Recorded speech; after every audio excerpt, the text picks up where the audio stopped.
Oh, I found these guys who have a really popular Gen Z podcast. Mm-hmm.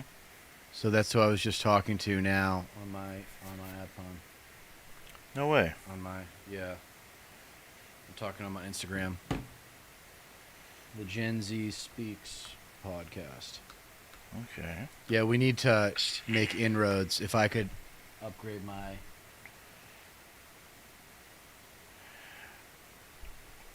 Right. All Well, right, ready to roll? yeah, I'm live. Okay, here we go. In Welcome to Left Coast Live. It is Tuesday, November 26th. I am your host, Dieter McBusiness, joined as always by the one and only StatPat Stateless Patriot. Happy Thanksgiving to you. This will be our one and only live stream of the week. And I hope you have fabulous plans for Thanksgiving, StatPat. I can't wait to get in the car tomorrow and drive 3 hours. Oh boy. Yeah, I wish that was the case for me.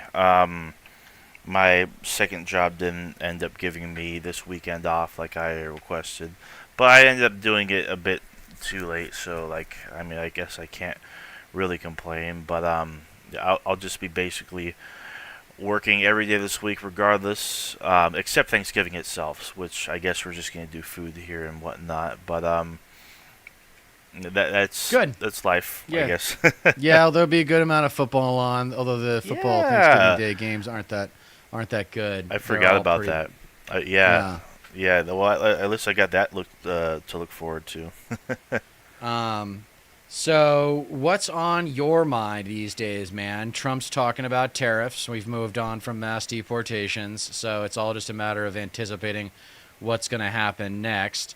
And we also need to talk about the death of baby boomer bipartisanship, the meaning of Kamala's loss to Trump, and I wanted to talk about our revolution of righteous rage that the progressive left is going to need to go on here. Because have you joined Blue Sky? Yeah, you have. I've seen you on Blue Sky. Yeah. And have you noticed how few people are talking about the problems in the DNC?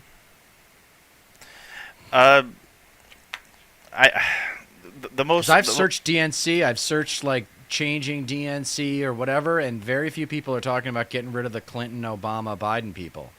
It's really frustrating. Yeah, no, of course they're the fucking they're the kings. They're the kings and queens of the fucking The party. nobility, yeah, the nobility of the DNC, yeah. Yeah, it's disgusting. I don't think I haven't seen a single thing. Honestly, it's disheartening.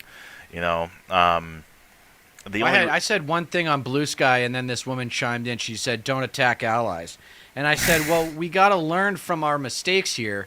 Like we just lost. A good competitor learns from their mistakes. Shouldn't we learn from ours here and figure out what went wrong in some exactly. kind of specific way?" Yeah, yeah. The inability to look inward and actually properly assess mistakes and who is good and not good for the party. Right. It, it's so frustrating. Like I don't feel like these people are going to learn at all, and I'm not seeing any like actual meaningful engagement or budging when it comes to the issue of cleaning out this party. Well, what I can, I'm struggling to understand. Sorry. What I'm struggling to understand with the DNC is it seems that they do not realize the paradigm shift that we are in the middle of right now. The incumbency is no longer an advantage, it's a disadvantage because people expect a lot these days, and when they don't get what they want, if they have an ability to complain, they will complain, and that means voting out the party in power. Yeah, yeah. No, I The- mean, Go ahead. there should be more complainers. There should be like the mainstream media should be having on whoever they have on, honestly, who's a Democratic politician or whatever, or strategist, analyst, whatever, should be pulling their hair out in frustration over the failure of the Democrats this last election cycle. It, like, and now Bernie Sanders is signaling like he's pretty much done with the Democrats. It's like what Yeah. exactly is in store? Like a third party like that has a lot of they're too. I'm not too sure that it's going to be successful, but like just something to shake them awake. Anything, Right. honestly, like show them where they went wrong. Well, so did you listen to the Pod Save America interview with the Harris people? No. Yeah, maybe we'll have a look at that. But long story short, is they're in denial about whether they lost. They think they made up ground. They think the 107 days was a big restriction, and I've never really felt like the 107 days wasn't enough time, particularly when you had that surge of interest. Remember, she broke a bunch Right. of fundraising records when she first took over for Biden. Well, So well, it's like okay, so if the problem was she just didn't have enough time, surely they were blaming Biden and dragging him through the mud, no, right? of course not. Oh yeah, No, of course exactly. not. And that was only one of the excuses that they gave, was that she didn't have enough time, although they talked about it quite a bit. And the other thing was that they just felt like they were constantly reacting to Trump. They weren't putting anything out there. They were asked about Liz Cheney, and they felt like that would motivate the voters to give her credibility on No. bipartisanship. No. And it's just like you alienated all of the progressive Democrats. I was writing my episode today that I'm going to record on the green screen, and it's, yeah, I don't have any compunction about claiming that progressive Democrats are the most politically savvy voting bloc in American politics. We know about the history of policy since 1980. We know it really well. And we know that a lot of it is Democratic Party capitulation to conservatism. Yeah, it's been that way since the Clintons. Yeah, like Reagan absolutely screwed up the federal budget, and then Clinton came in there and just cleaned up his mess, and like the Democratic establishment have just been just kissing the ass of Bill Clinton and Hillary Clinton for decades now. And it's just like we can't move on. Like for crying out Yeah. loud, everybody in Washington are friggin' old. Like I know. the average age of like I think the Senate is like what like upper 60s or something like that, 70s Something even. like that. Yeah, they're super old. It's crazy. People have been around for decades. Of course they're unwilling to change. In their mind, it's like if it ain't broke, don't fix it. It's very fucking broke.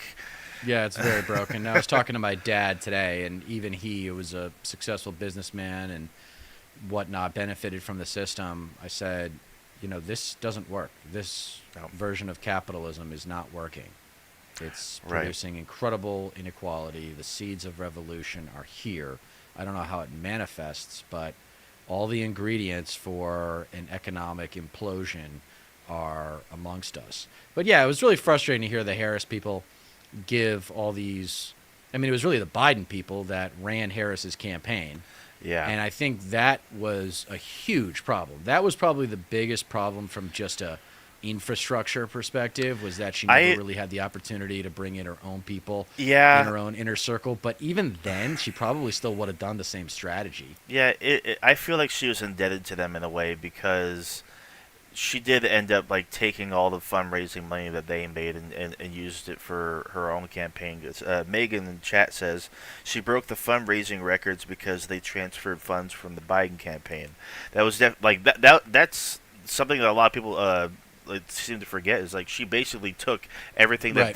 that they fundraised. Yeah, but and she also used for- saw a record number of contributions right I after was she gonna took say that. over. I was gonna say that There too. was a That- lot of small dollar donations that came in after she took over. even for after Biden. everything was all said and done. Yeah, after the actual like transfer and like her being the head of the ticket was finalized and all that. So no, and it just didn't matter in the end.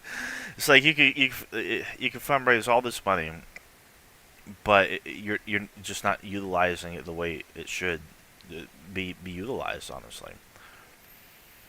Yeah, it'll be interesting to see what happens with the Democratic Party going forward because we are going to be in survival mode for these next 2 years. Yeah, and there's no hope of Citizens United getting overturned because of the Supreme Court makeup the Yep. way it is right now, And and he's going to get another 2 judges too. oh my He's going to God. Clarence Thomas is going to retire, Alito's going to Mhm. retire, and just get out of the way and let Trump pick them. Yep. And then we're going to have then a big campaign point will be packing the court. People are going to be demanding to pack the court. Enough is enough. Like, this is ridiculous. Yeah. The Supreme Court should not Yeah. look like this. And shame on Jimmy Dore when Sam Cedar tried to warn him about Trump potentially winning in 2016.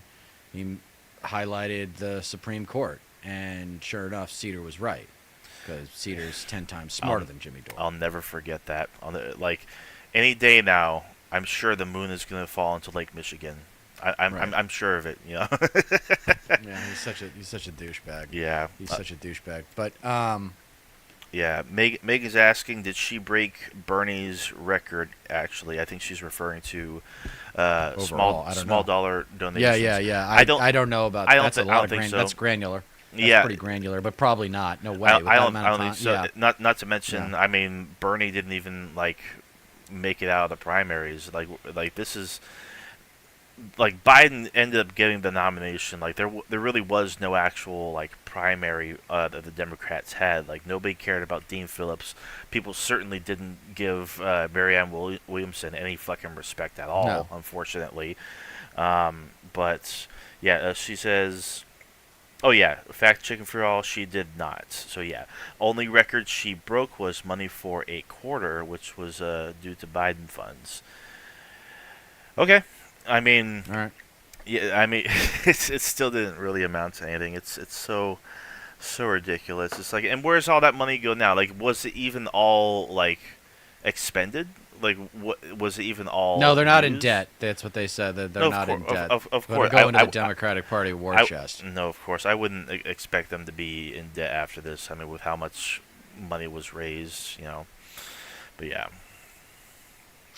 So, oh shoot, I lost my train of thought. What was I thinking about? Fuck. Do you have anything? I just got. Oh, totally- well, my header for today is the ICC issuing arrest warrants Yeah. for Netanyahu. Netanyahu and one of his Right. other heads of state, and also I guess 3 members of Hamas, I believe, but 2 of them are confirmed dead. The third one is suspected to be dead. So this is a really really big deal. Like the ICJ is one thing, but the ICC, people are going to take this seriously. Like if Netanyahu steps into basically any country except for like a small handful, Mhm. he should expect to be arrested on the spot, like the moment he lands. Where? Well, I mean, there are multiple countries that have already come out and said, like, yeah, if he ever lands comes here, we would. right. I think Ireland, Canada, South Korea, I believe. There are a few that have signaled. Oh yeah, France is another one of them. We will comply with the ICC and blah blah blah blah blah. So that He's is not very going anywhere. very promising. Yeah. It's good. Yeah, only in America we're in denial here. One of like 10 countries that are still in denial about it being a genocide. Yeah. To testament, the Zionism in our media environment is palpable, No, of course. Yeah. and it's not Judaism; it's Zionism. Like generational change says, Zionism is not Judaism. Although it depends Yeah. on the Jew that you ask whether or not that's true. Yeah, it's disgusting. Like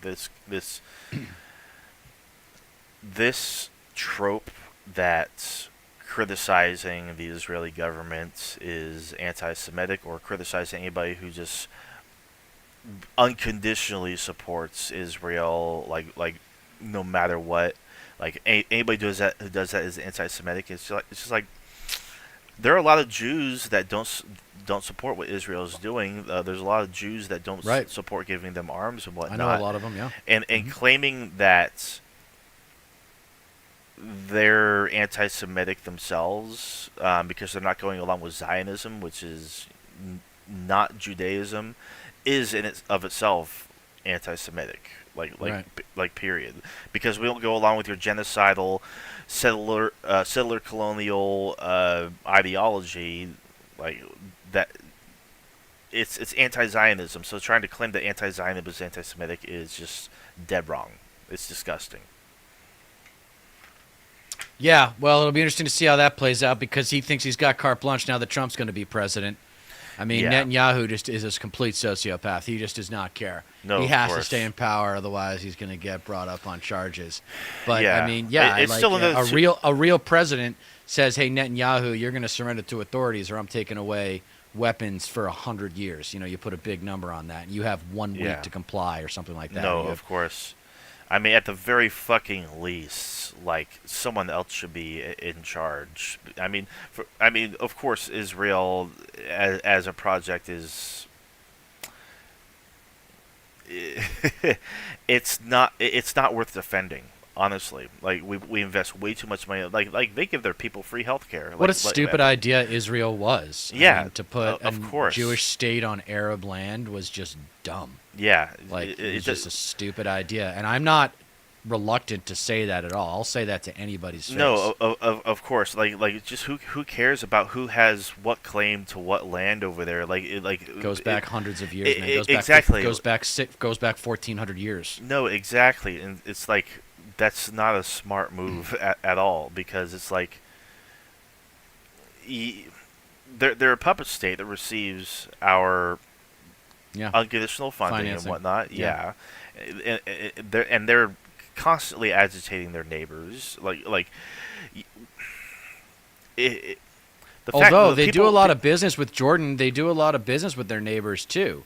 They have peaceful relations relatively with most of their neighbors, other than like Syria and obviously Palestine. I don't know if Yeah. they call Palestine a neighbor, but it's like an internal it- part of the yeah, state. it's an open air prison. Honestly, they occupy it. And like, So how long do you think this ceasefire that Biden's calling for lasts? A week? 10 days? Who knows? Honestly, Israel Christmas? says if Hezbollah breaks the ceasefire agreement, then that will give them the green light to continue erasing lives. Yeah. So, I mean, it really depends, because Israel, time and time again, whenever there has been a ceasefire, has not complied with international law whatsoever. They violate the terms of the ceasefire and everything. And they're constantly the aggressors in any given situation. This is with Hezbollah. Next is Hamas. Who knows if anything's going to come of it? But either way, getting new leadership in Israel is just step one.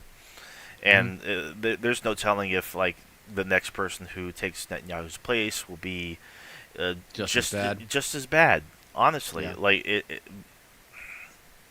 No, I think we it's got to inherent. hold weapon sales for at least a decade. No, of course. I mean, there's two more months. Let's until see how Trump- you guys do on your own. Yeah, no kidding. It's 2 more months until Trump takes office. So I mean, I'm not holding my breath, because Biden has shown time and time again that like no matter what vague red lines he draws, that the Biden administration draws, Israel can They don't basically care. do whatever the fuck they want. Honestly, Yeah, especially they like don't care. with people that Biden has as an administration, just completely feckless, just completely sold out to Israel. And Trump's just going to be worse, because he has multiple cabinet picks that are explicitly Pro-Israel, yeah. Israel first. Basically a Zionist, yeah. Mhm. Yeah, Yeah, without a doubt. Huckabee. Yeah. Yeah, the evangelical Christians like are jealous of the religious credibility that Jews have, because their religion is older than Christianity, and the whole Old Testament is a Jewish text. So Yeah. it's kind of like Christianity is built on the backs of 5,000 years worth of Jewish history. Yep. So that's quite a relationship. Yeah, it's And almost like the if evangelicals want it a lot more than the Israelis, but now the Israelis see it as a political alliance. No, yeah, exactly, without a doubt. And it's like, what makes Christianity more of an authority of how to live your life and what teachings to follow, if Judaism is a much older religion. It's hilarious to think about because it's like you're purposefully and consciously choosing to follow this particular sect of beliefs despite it being a younger sect of beliefs. Hmm. It's, it's insane. It's all insane. Like, I'm an atheist for a reason. I really hope that atheism makes a big comeback. Honestly, like it all just took a nosedive after the skeptic community started schisming and going towards more anti-SJW content in the mid 2010s, and after Christopher Hitchens died, and Richard Dawkins is basically a cultural Christian now. It's ridiculous, honestly. It really does need to make a big comeback because religion is just such a huge source for Needless conflict. needless conflict.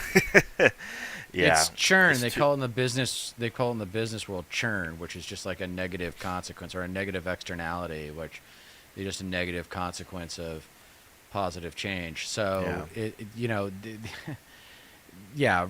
Don't get me started on religion, man. I will have a fucking field day. I mean, more people have been killed in the name of God than anyone else. Like, give me a fucking break. Exactly. Okay, give me a fucking break. Like, Yeah. so much needless conflict. Our nation was founded as a result, in large part, the way it was, as separate from the church, because Yes.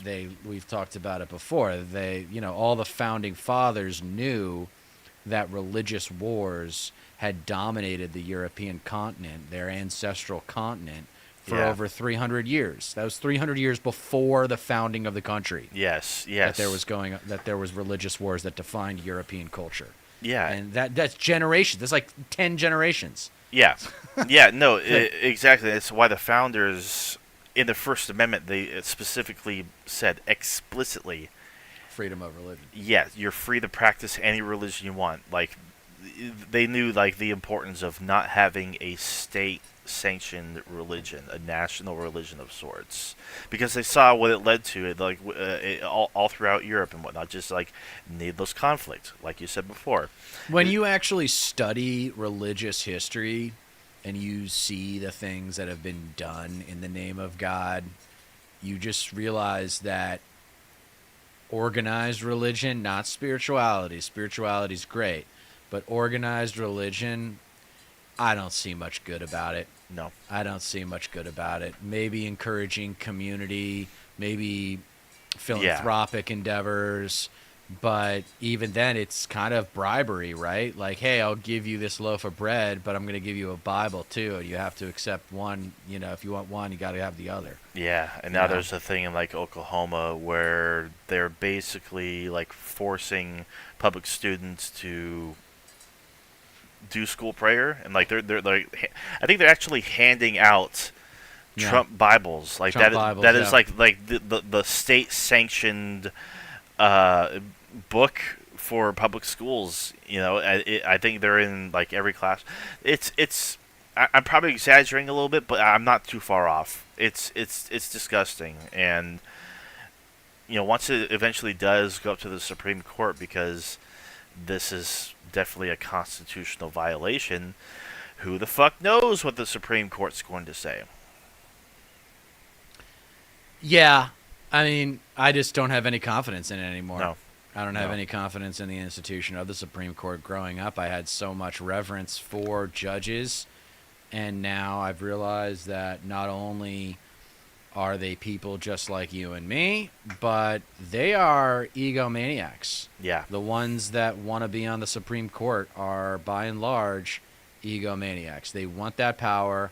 They want to be in the history books, and they care more about that than Yeah. they do actually writing or interpreting the law, I guess is what to say. Yeah, and history is not going to have very kind things to say about them, especially Ruth No. Bader Ginsburg. Yeah, in she particular. fucked up. Mm-hmm. She really fucked up. Well, in terms of your atheism, just so you know, you should check out, just have a fun rabbit hole at some point people who have survived near-death experiences, because it really, my parents are in a tough spot, and they're kind of coming in on the last mile, and so to me, it makes you think about your own mortality. And so I went down a rabbit hole and watched a bunch of videos of people that had near-death experiences, and it doesn't sound so bad.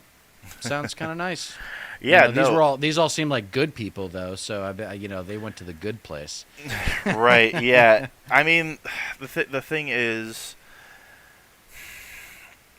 when you have a near-death experience, you basically get a surge of biochemicals in your brain, particularly DMT, which is naturally produced in the brain, and that basically it basically jolts you into a different state of consciousness in a way, I guess you could say. And you're high. Yeah, you get naturally high. You do, and people have reported on seeing basically seeing God, or seeing spiritual beings or whatnot when they're in this state of consciousness, when they're in this state of mind. And a lot of them ended up reporting on seeing the same things, because right. we all the same biochemical makeup in their brains for to an extent, so it's it makes sense that those near death experiences are shared amongst other people. Well, thank you for ruining that. You're welcome. No, it's it's just another chemical reaction, huh? That's what you're telling me. Even when the heart stops, you're saying the brain is still alive, and there's a chemical reaction going on inside the brain that feels a lot like being high. But people account going back through their lives. People talk about life flashing before your eyes. Yeah, but that only happens 1/3 of the time or something. And people that have been surveyed who have had near-death experiences, it's not every time. Right. But anyway, from what I understand, when your heart stops, your brain is still going active for maybe 11, 12 minutes after your heart is just gone and you're dead. But there's still electrons firing in your brain. Yeah, it's you're basically dreaming, but for what seems like eternity, because you're dead. That's pretty much it. As I mean, of course, I can't speak from experience, obviously, but from the accounts of multiple different people, people who actually study neuroscience and whatnot, it's basically the same thing. It's not too far off from just being in a dreamlike state. The same chemical processes that are that the brain undergoes in a situation like that, and that's why that rush of endorphins happens when you have a near-death experience, or you're brought back to life. You're dead for a limited amount of time. It's a really interesting and deep field, deep rabbit hole, especially to go down and study and look into. And I was really big into this when I was a lot younger and smoked a whole lot more weed. Mm-hmm. And I've done psychedelics, I've done acid, I've done mushrooms and whatnot. I've yet to do DMT, but they're very, very profound experiences that really get you in touch with yourself and your state of consciousness, and it's really existential as well. It's really, really interesting, and you can learn quite a lot about being and a lot about yourself, and your life as is, and your experiences through these psychedelic trips and whatnot. Right on, man. Well, we got the Third Reich coming with mass deportations. I think that'll be really when it sets in for people, but I keep telling myself that, and I don't know. I mean, the dehumanization seems to have worked really well. And it seems like my understanding, 47%, right? 47% of this country is okay with internment camps being used to facilitate mass deportations. Internment camps. They're coming. Like the ones we used on the Okinawans back in World War II. Yeah. FDR's greatest sin. Yeah, the ironic thing about that is like the Republicans talk like because whenever lefties bring up how great of a president FDR he was one of the greatest presidents in American history. They always bring up that stain on his legacy. It's just like, yeah, Right. he used the military to round up Japanese Americans. What the fuck is Trump threatening to do right now when it comes to illegal immigrants? Right. Same thing. Yeah, it's like Oh, the hypocrisy of is course, palpable with the yeah, conservatives. Yeah, they're all they don't know of how course. logic works. They don't know how values work. Yeah, You know, they don't understand even like how. yeah, even Rand Paul actually came out recently and said that he Right. like vehemently disagree with using the American military to go Right. like city to city and whatnot and round up immigrants. It's like, just a bad look. It's just like, no shit. It's like, Well, Rand, it's gonna happen, my man. like, do you need to use the military for that? Like what? Like it's disgusting.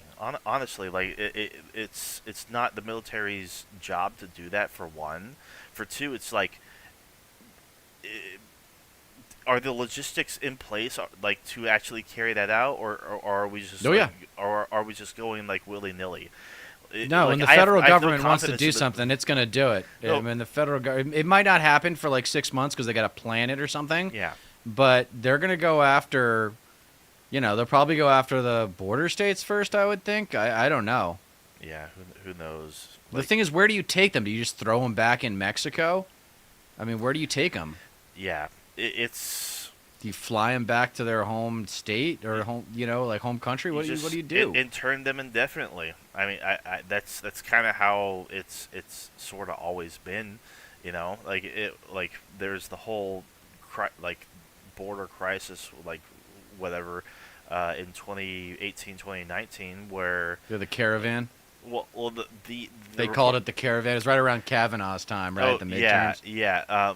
But after that, when a lot more reporting was coming out of the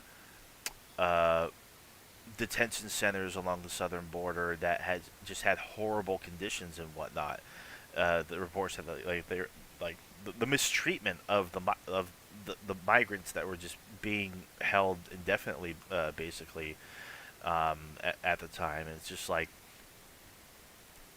how different would these new internment camps that are being built, like in South Texas, for example, how different would these centers be? Because you know the border bill that Kamala Harris was wanting to get passed and whatnot, the one that Trump shot down, it did have expansions of staff when it came to like judges and when it came to asylum process, like people basically processing immigrants and whatnot, and it would have definitely sped up the process to figure out who these people are, where they come from, are they actually asylum seekers, do they come here intending to work, or can we actually send them back somewhere? That's going to take a really, really long time if a border bill like that actually does have a legislative expansion of the system to oversee the whole process and whatnot. If none of that comes to fruition, and like just everybody's just rounded up and sent to these internment camps and whatnot, they'll just be held there indefinitely. It's just like they're going to get crowded really quick, and of course the private prison indexes are going to keep going up, and they're just going to keep on building more and more, because like it works just like it does in the U.S. when you hold people in prison for the longest amount of time possible. That's how these private prison contractors and this whole industry makes its money. It's how they profit. The privatization of prisons. Good call. Yeah. Good call, Republicans. They're I think all over the this. Democrats were complicit in that, though, weren't they? Yeah, Democrats were complicit in that, in Yeah. the war on drugs. Yep. They privatized prisons. Oh, the private sector can do it better than we can. Oh, yeah, okay. Sure. Yeah. Sure thing. It's just like they can't be seen as being soft on crime or like pro drugs excuse me, or whatever the fuck, So of course they're going to go along with Republican dogma on the whole issue. No spine. So, do you ever watch the PBD podcast, Patrick Bet-David? I've heard of them, but I've never really watched them. Today is a beautiful day. Today is the day when I take you down to the cleaners and we solve the world's problems. No, he's ridiculous, dude. He has so many videos. Anyway, I was just thinking about Sam Cedar did an appearance with him that I thought was particularly enlightening. Really? Yeah, check it out. Yeah, let's do this. I think this is actually pretty insightful. Hell yeah. Stand by. Yeah, because Cedar is about as good of a debater and advocate for progressivism as there is. We've talked This about guy, his okay. old friend. Yeah, I this know guy, this yeah. guy. I've seen various clips of So this listen guy. to how they argue by assumption. It's all just conclusions Yeah. that they've already drawn about things like the government can't do anything the private sector can, Shocker. better. So here we go. Money was so freaking cheap for so long that we have to pay a price for it. And now you're looking at the economy. It looked like everything was good, but a big part of it was fake, Sam. We had a lot of fake success the last few years. Well, I mean, look, I'm just measuring on, again, the way I view things is what's going to make things better for the most amount of people. And in terms of it being in favor of the capitalists, I would also change our tax policy. So, I mean, I would claw some of that back, quite a bit of it back. What would you do? I would return to the tax policy when we had the greatest, sort of the widest economic expansion shared by more people as a percentage of our population than any other time in this country, which was in the 50s and the 60s. And I would return to the tax rates more or less there. So your top tax rate at that time was 90%, top marginal rate, for every dollar over $470,000 you would earn. So that would be equivalent to around $3 million today. Please. I think we should return to that type of tax. You want it scheme. to go as high as 90% at the top marginal tax? At the top marginal tax rate. So understand, that only kicks in with every dollar above $3 million. I hear you. And Yeah. I mean, that's the famous Reagan situation where I think it was anything over $200,000 at that point. This might have been in the 40s. And he would only do 2 movies a year because you get paid $100,000 per movie, and then he wouldn't even do a third movie Listen to this because he would only example. get 10%. Anecdotal. Of the revenue because By the he was way, like, fuck it, here we I'm go. not doing Here a comes movie. anecdotal when versus data. When Reagan started telling that story, you know who he was working for when he started telling that story, right? He was going around, I think it was for working for GE, trying to convince people not to get Medicare for all. I mean, if Reagan could have gotten 3 movies, 5 movies, he would have done it. He was working with chimps. He would have been happy to do that for his career. Believe me. So believe me. What's the top marginal tax rate right now? 39%? What is I it think right now? 37, 39%. I will say this, though, just to finish up that Reagan story. I will say this to you. I remember being in L.A., and taxes, top line had hit whatever, all the I will say this to you. Today is a beautiful day. Today is the day when you come to see Patrick Bet-David and your career is accelerated. Because that's what this country's about. It's accelerating growth. was 57.5. I don't know what the number was. Around 57.5. You're in Brooklyn. So 57.5%. People are like, what the hell is going on here? There was this girl who was a top realtor in the San Fernando Valley area, one of the top realtors. Her picture Another was on all the anecdote. benches. Everywhere you would go, You would don't see know her. the And she data, was so one all of the you realtors got are making your very good money, fucking making $500,000 stories. income, doing good for herself, whatever the number was, $400,000, $500,000. One day, I stopped seeing her pictures on the seats. And I'm at Wood Ranch with my wife, and I said, hey, you're the girl, right? She says, yeah, I am. She's with her husband and her 2 kids.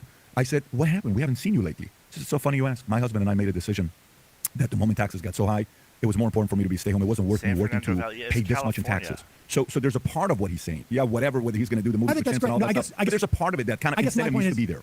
America would not have suffered by the lack of Ronald Reagan movies. And I would Okay, you're also trying to be argue. I funny. would I also got you. but I would also argue that I guarantee you there was no less houses that sold because that one particular broker stopped selling houses at a certain point. So go to it. So right now, I don't think that's a problem. I really don't. I mean, I think to raise it to 90%. Yeah, no, I don't think. I think Top line, what 3 you're million talking plus. about is sort of the Laffer curve, actually, right? Yeah. You know the You Laffer love the curve. Laffer curve. You're a big fan of it, apparently. I'll tell you what I love about the Yeah. Laffer curve is that we had a perfect example of almost like a perfect model of what happens with the Laffer curve, right? Like the Laffer curve argues that the higher the tax rate goes, the less inclined people are going to be to generate income, and then because they're generating less money, there's going to be less tax receipts collected by the government. Art Laffer was Sam Brownback's #1 advisor in Kansas. Do you remember this when Brownback became governor? He basically gave over his entire tax structure to Art Laffer. They had it destroyed the tax base in Kansas. It ended up destroying their entire education system. They had an amazing Kansas university. Brownback gets plucked out of Kansas and literally sent to be ambassador to Ether. You know what? They made him ambassador to faith because they didn't want this guy around at all. The Republican-controlled Kansas legislature raised taxes back up because it had destroyed their tax receipts. The theory may sound good, but it doesn't work in practice. So are you on YouTube and Rumble or just YouTube? I'm on YouTube. I think we put it on Rumble. I think we're also cool. on Twitch. And All over the place. Okay, so let me ask you this question. If YouTube took their AdSense from 55 to 15, would you continue creating content? Yeah. You sure? Sure. You continue creating content? I wasn't doing YouTube for a long time. How do you make a living today? I have membership. That people pay. I get ad revenue from different places. Okay, so let's just say the membership that you get from Patreon or whoever it is, okay? What if their fees went from them keeping 5% to 60% to 90%? Would you continue creating That's content? not the same fucking thing. That's being I would paid. probably That's have you're to. getting paid. You would get squeezed out of there because those are private entities operating within a competitive context. These are not That is taxes. not the government. These are not taxes. Yeah, it's like he's trying to use parallel. He's trying to use parallel example, and he looks like a fucking idiot Yeah, to he's anybody stupid. with an education. He's stupid. Yeah, this is no. why education is so important, so that you can see through this bullshit. Yeah. Logic classes, philosophy, logic classes need to be part of like senior year electives or something. Yeah. have to AP cut back if philosophy. there was that. Exactly. Well, but that's only because it's such a big change. No, because that's the part about on the- incentive, Sam. So your audience gets No, to no, no, enjoy no. you. I'm not saying we'll cut the revenue for these businesses. I'm saying that the amount of You money. have no choice, though, because you're paying these guys. You No, need the no, revenue. no. I'm not suggesting we cut revenue for businesses. What I'm suggesting is after that revenue comes in, Right. and we Everyone divvy gets up and I have paid. my net profits, then my taxes would go up. But I will say this: like, if let's say the taxes went up on me personally, would I stop going on YouTube? No. So would you be able to scale it at how many employees you got working for you right now? I'm not talking about cutting revenue. I get that. How many employees are you working for you right now? We have payroll, I think, like 6 or 7. Okay, you got people. 6 or that's a small business you got there, right? Sure. 6 or 7 people. Okay. If all of a sudden AdSense went up, the fees for your Patreon, I don't want to offend you when I say Patreon. I don't know who you use. Whoever you use that's got your membership stuff that you got. We use Fans FM. Okay, there you go. That's a shout out to them. So Fans FM, Fans FM, Fans.fm. It's actually a great Fans.fm. Okay, service. fantastic. So if they raise take it, less than Patreon. if they take 50%, all of a sudden, and they say YouTube says AdSense goes to 15%, would you be able to employ those 6 people? No, if my well, I don't know, but probably Maybe that's because you're rich. No, because probably not. But I'm not suggesting that we cut revenue for businesses. I'm suggesting that what is left over from revenue, if it's over $3 million and Right. it goes into the pocket of the Income. owner of this enterprise, Yes. that $300,000,001 gets taxed Let's at have fun with it. This guy thinks price hikes in services is the same thing as increases in taxes. Yeah. Stupid. Jesus Yeah, Christ. Like it's like no He- wonder like he- these- and he the- talks about money all the time. This guy's supposed to know how money works. Yeah, like how the fuck do these people get to where they are? How does this guy even have how's he Because it makes sense to a lot of people, dude. People hear the stories and they're not really paying attention. 'Cause people love and stories. they think, Like, that's all they it think takes. this guy, Anecdotes. yeah, God, anecdotes, it's dude. so They think stupid. Dieter dichotomy number 9: anecdotes versus data, or stories versus statistics. Yeah. And Patrick Bet-David has all these stories, and then at some point, people just believe the bullshit that he says. They're not even really listening anymore. No. They're not thinking critically. 90 Let's have fun. cents. Let's have fun with it. So here's a question for you. And I kind of know what your answer is And I going to wanna be. And this is another telltale sign of conservatives, is they keep coming up with questions to try to trap you. And instead of staying in the theory and concepts. Clear on something. Yeah. I'm doing this. I subscribe to this not because I think that we need the Yeah, money or that the this is same going thing- to the be same a thing panacea. happened with his talk with Tim Pool. Tim Pool does this all the time. Like he'll try to get you like to stay on a particular theory and explain like give all these anecdotes about like this and that and whatnot, and like why Sam's Well, they position think is that by bullshit. poking holes, they think they can win the argument by poking holes in your argument. They Right. think that all they have to do is tear you down. if they have and enough then- anecdotes. If they have enough anecdotes that pokes holes in your argument, then it looks like Swiss cheese and they win.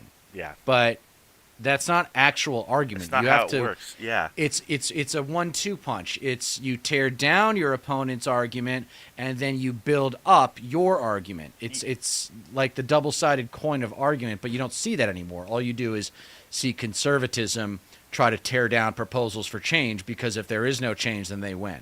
Exactly. in terms of like how we would spend this money. Yeah. But I see in this country a massive problem with wealth inequality and the commensurate No, that's not political it, Megan. inequality That's that comes not with it. it. We have wealth inequality in this country like we've never had before. I don't disagree. So there's not a disagreement there, but the solution is where we're going to disagree. So let's kind of process that together. Okay. What is Here's the whole solution? thing, like, I don't Okay. wanna- Okay. So there we go.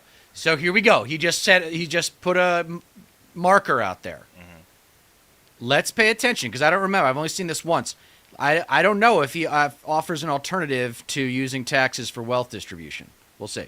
First got out of the military and I went into the financial industry. It's 1999. I know nothing. Another It's 2000. story. I know nothing about it. The speaker gets up. That's Wow, have you been noticing that the rich keep getting richer and the poor keep getting poor? I'm like, okay, my dad's at a cashier at a 99-cent store 15 years. My parents got divorced twice. I hope you said to that I'm an guy, army you ain't guy. seen nothing yet. Yeah, Wait till 20 but years you're from now. right, It's though. gonna completely but you're right, though. But why is the question? So here's the question for you. So you're saying about $3 million, that money that the owner's going to keep, we got to tax them 90%. Fine. Okay. So you believe the money, like when I was in the military, you would buy a product for the Humvees, and they would say, yeah, we paid $600 for this piece. We're like, dude, this piece is $40. Right. Why the hell are we paying $600 for? Well, the contracts. You know how they are, man. The government always pays a lot because they're dumb. They always pay more than it's usually worth. Here we go. A Here $40 piece for a Hummer, they're paying $600. I'm like, that's an awesome business for the other guy. Yeah, we have horrible oversight in the military. But this is the point, though. This is the point. And I want to actually sincerely get your thoughts on this, on how we address this. Okay, So- there we go, too. Another example of horrible conservative cognition where Sam goes into the specifics, whereas Patrick Bet-David is going to the specifics of his story, but it's only to service a general point. Always be on the lookout for specificity. Yeah. The more specificity that people use in statistics, the more specificity that they use in their anecdotes that are relevant and part of a greater pattern, not just that one example, that's a good sign. Watch out for people with specifics in the way that they communicate because that will demonstrate their command of the data. And that's one thing the left needs to get a lot better at is commanding the data. If it's specific in just to service an anecdote, then that's an issue, obviously. Well, anecdotes can be useful if you demonstrate that they're you part have of a data- larger yes. pattern. Yeah. They have to be one of many. The anecdotes Yeah. have to be one of many. Yeah. So if you told me a story about an immigrant killing someone, and then you showed me statistics showing that immigrants, like 80% of them, commit violent crime or something, then I'm listening. Yeah. And now you have It's my like, attention. Okay, yeah, we have an issue. The issue is, if you actually look at the data, if you actually look at the statistics, it doesn't back it up. It's just Right. fear-mongering. Period. That's right. End of story. There has been you can list off all the anecdotes in the world, but if you don't have the data and statistics to actually back it up, then it's not worth addressing because it's just a control mechanism. It's audience capture. You're like. You can list out like all the stories and all the anecdotes in the world till you're blue in the face, but if you actually get to the brass tacks of everything, like for example, more native-born Americans commit violent crime per capita than illegal immigrants. Right. Like there's nothing to suggest that this isn't true. I mean, and you can make it that could be the case for literally anything. It's like the classic white nationalist talking point about well, despite being 13% of the population, black people commit 52% of violent crime. It's like, for one, that's not what the FBI statistics actually say. What they say is that black people get arrested and charged more for a certain amount of crimes than the other demographics do. It doesn't mean that just because they're black they inherently commit more crime. It means that they've been charged for it. And not to mention poor communities, primarily black. Poverty. Yes, it's poverty. Yes. It's poverty. What? Yes. Why else would you commit crimes? But you're taking that second step of analysis. I call it the second step. Everybody can read numbers, but you have to read the story behind the numbers. Yeah, and of course. You're doing that though. Yeah, it's you're not going in with this preconception that black people are more likely to commit crime. Exactly. So I'm going to look at these numbers the way I want to. No, I mean this is intuitive cognition. It's just we've took learning seriously, so Right. we know how to kind of step past our own biases. Yeah, it's- and by the way, everybody has them. It's just a matter of whether or not you're aware of them. Everybody's a little bit racist. Everybody's a little bit xenophobic. Everybody's a little bit sexist. It's true. Everybody has those. Whether or not you surrender to those biases, those prejudices, then that's up to you. But everybody has them. Yeah, there's just a lot out there that can dismantle your preconceived notions about any given talking point out there. Like what I was just talking about. Like, consider the fact that, like, okay, these neighborhoods are a lot more impoverished, so like they're more akin to crime because they're desperate. Like they Poverty need to, breeds crime. Yes. yes, poverty breeds crime. And so, why, like, if there's a lot more crime in these areas, in these neighborhoods and whatnot, they're going to be more heavily policed. So there's going to be more arrests. There's going to be all you have to do is connect the dots, honestly, and not to mention when you factor in. Like what we were talking about earlier, private prisons profiting on keeping people in jail as long as possible. There you go. You just have it's the perfect storm. It explains so much. It explains why there's so many black people in jail because like their neighborhoods are more heavily policed because their neighborhoods are a lot more in desperate need of relief. You know, they're help, yeah. impoverished. Yeah, these are dysfunctional communities that we're talking about that have the most crime and they need the most help. It If does some- lead back to racism. It's systemic. It really is. It is. It's just Yeah. like, well, if you neglect it for this long, and just don't give it the funding and foundation that a lot of these communities need, it's just a vicious cycle. It's intergenerational at this point. It just keeps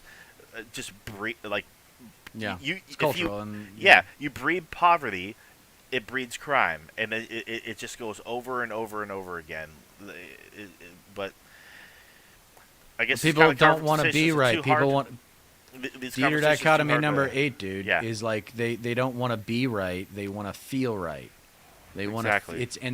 they make the easier cognitive choice, which is to just write those people off. It's easier. Think Yeah. about it. No, Your yeah. body, your mind is only so flexible Yeah. and dynamic, right? You can't keep track of everything, so yeah. you categorize things, and it's like, oh, immigrants, they're a problem, so they're all a problem. Right. And then it's like you take a look around in your life, you start to pay attention how important immigrant labor is to this economy, and you realize that they're really essential. Nothing And then you is that simplistic. Step back, and then you do something like you, where you look up the statistics, and then you're like, oh, wait a second. Immigrants are actually just here, hardworking people sucking Yeah. it up, trying to make it work for their kids. No, of course. You know, but nobody said that yet. Nobody said that about the immigrant mentality, how they're working for their kids. yeah. I haven't come across that yet. I Yeah. don't know. Somebody will say it eventually, but I think people are reluctant to be presumptuous about the immigrant mentality, but I'm telling you, there's a lot of truth to it. Every immigrant I've ever been friends with talks about the tradition of sacrifice Right. that is consistent with the immigrant life. It's hard. It's Yeah. hard. Somebody overpays for a product, that person's either got to be fired or they're an overspender or a terrible negotiator. But it's one of the three, right? Okay, so you feel money going to the government we do more good with, or money staying in the free market for people to produce more value? Where do you feel value Arguing by assumption. is produce more? Well, I'm not. I mean, I'm not sure I fully get what you're saying, but let me put it in this way. It's a very simple Okay, question. well, I want it to be clear. Let me so- make it a little bit more concrete. Yeah. So you guys know that the biggest part of the budget, more or less, is Social Security and Medicare, right? And I mean, Medicaid, yeah. And Medicaid. Entitlement programs. Yeah, I mean, yeah, you can call them entitlement programs. So there's two types of spending. I think it's called required spending and then non-required spending. And Yeah. required spending is Social Security, Medicare, and Medicaid. Those take up a majority of the budget. And then after that, the first item on discretionary spending is the military, which Yeah. goes up every freaking year, Yep. like to the tune of $50 to $100 billion, Yeah. your tax dollars. They Programs. are I call them social insurance. programs. Because Tomato. That's what they really are. That's 90% of the budget, I want to say. No, the military is about 850 billion. Social Security is like 1.7 trillion. I think Medicare is probably can close to pull up like the chart. 700 billion. about And then there's 60%. other. But It's a high number. It's a big number. You're right. It's a high number. You'll find that that's. I think our annual budget is somewhere around like 2.7 trillion, and the military is like 800 billion, 900 billion. You know that you can see anyways that they show us. Yeah. But nevertheless, Social Security, Medicare, the two biggest things that the government does are wildly popular. Medicare, you come from the insurance business, you probably know this. To administer health insurance, there's like 13-15% cost in the administration of that health insurance. For Medicare, 3%. Far more efficient. And copays are less. I mean, and the whatever you want to Because there's no for-profit motive. Yep. call consumer satisfaction. I don't like to think of citizens. The reason why it's 13 to 15% is because the company can make more money doing it that way. Yeah. Who do you think those administrative costs are going to? Come on. Yeah. Since it's consumers, but the satisfaction's huge through the roof, particularly when people use it. It's people appreciate it who don't use it. You know, if I got my parents and they're on Medicare, I'm pretty psyched about it because I don't have to take care of them. My mother's in a nursing home now. It's Medicaid that's doing that. I'm not responsible for that cost.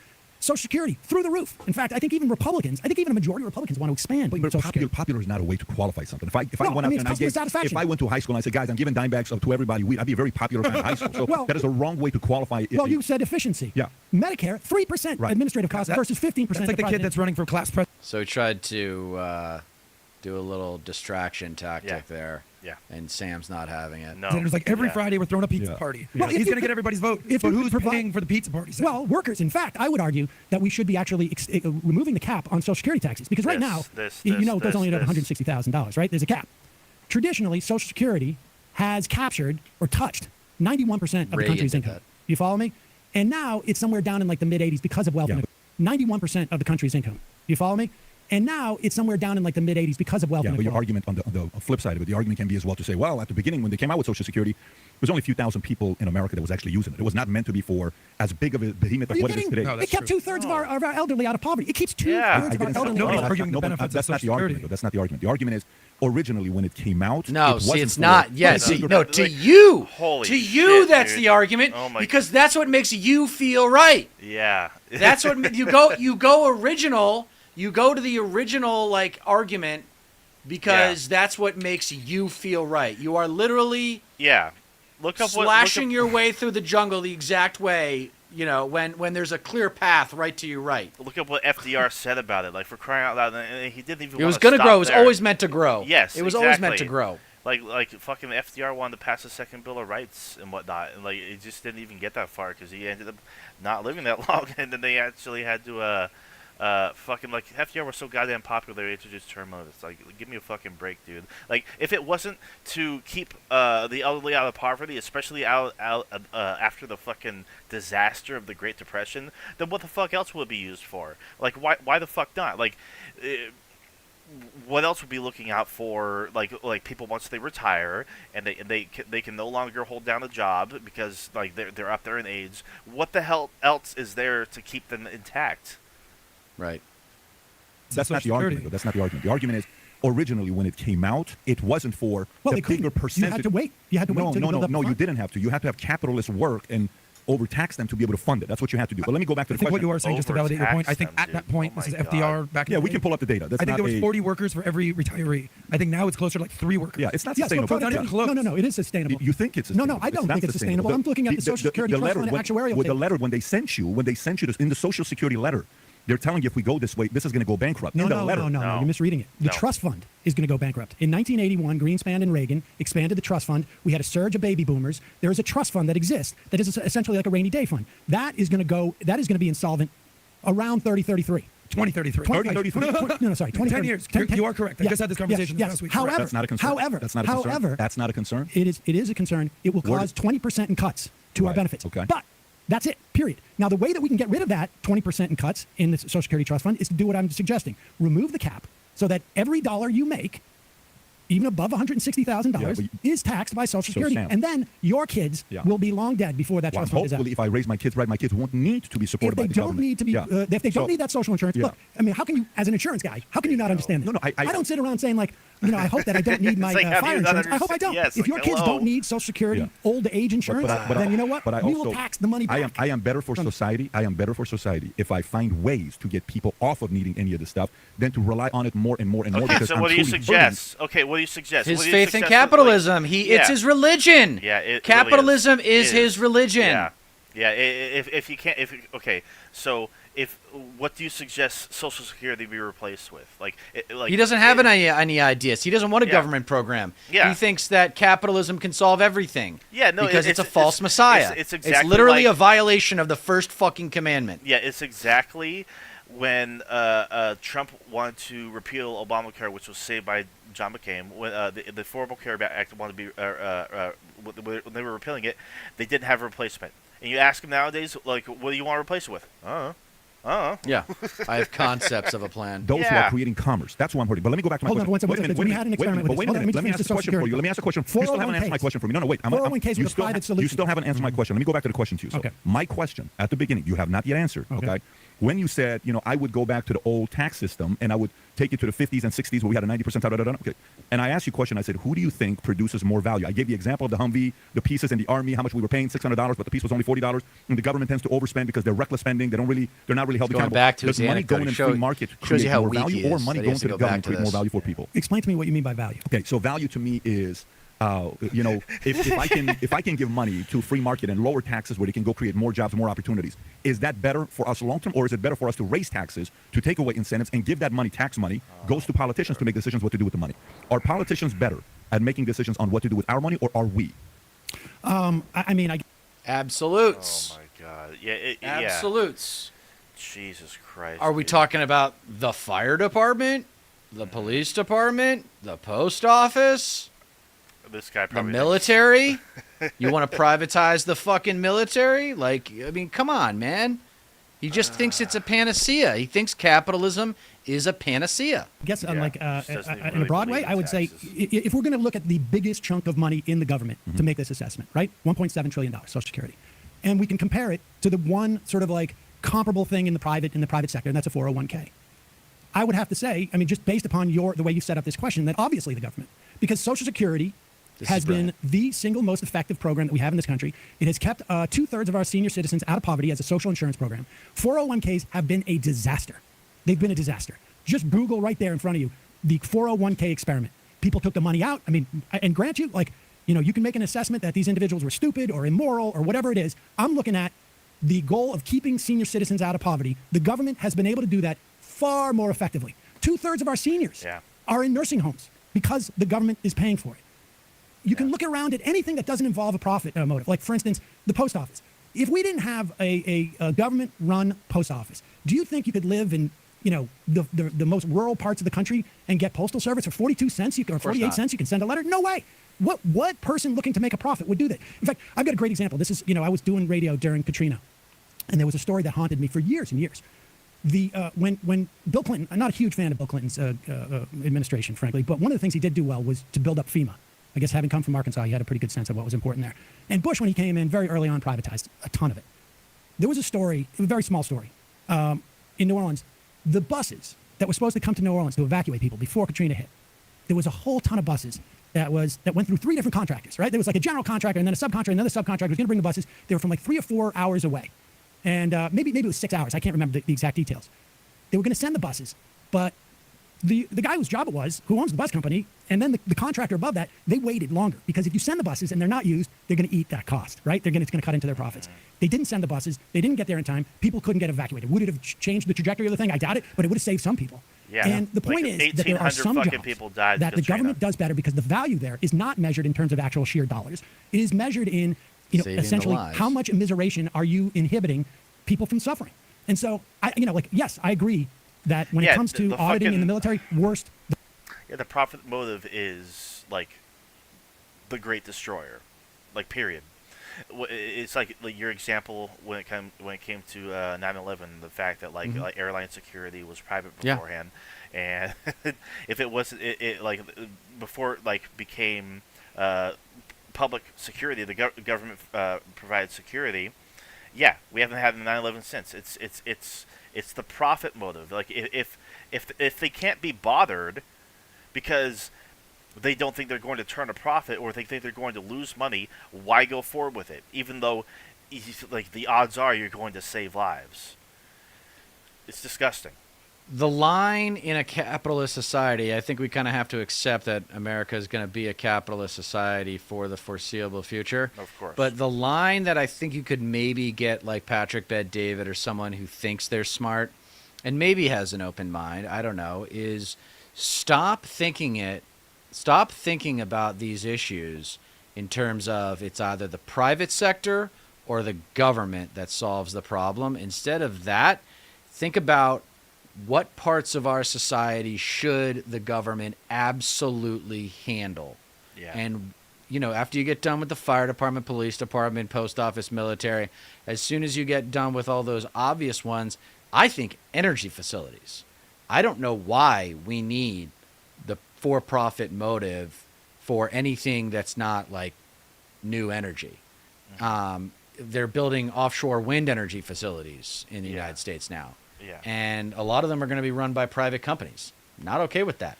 I know a thing or two about offshore wind, and there's no reason to have a private company do anything other than install and maybe maintain the wind farms. Yeah.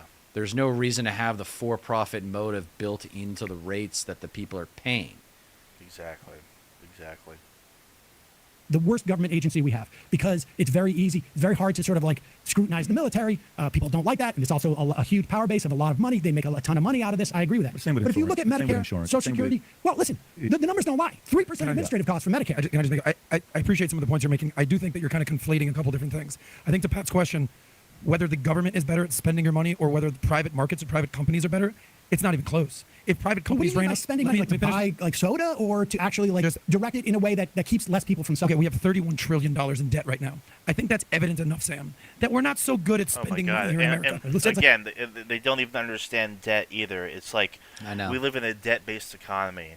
Just because like there's a bunch of like there's a bunch of debt doesn't mean that like the government is bad at Well, what's spending money on responsible that. for that debt too is Jimmy Carter had the national debt under $1 billion. I think it was like 300 million or something like that. And there's a lot of money back in the 70s. But then Reagan came in, cut taxes, and spent more money on the military, and that progressed throughout the 80s into the 90s through Clinton with his neoliberalism.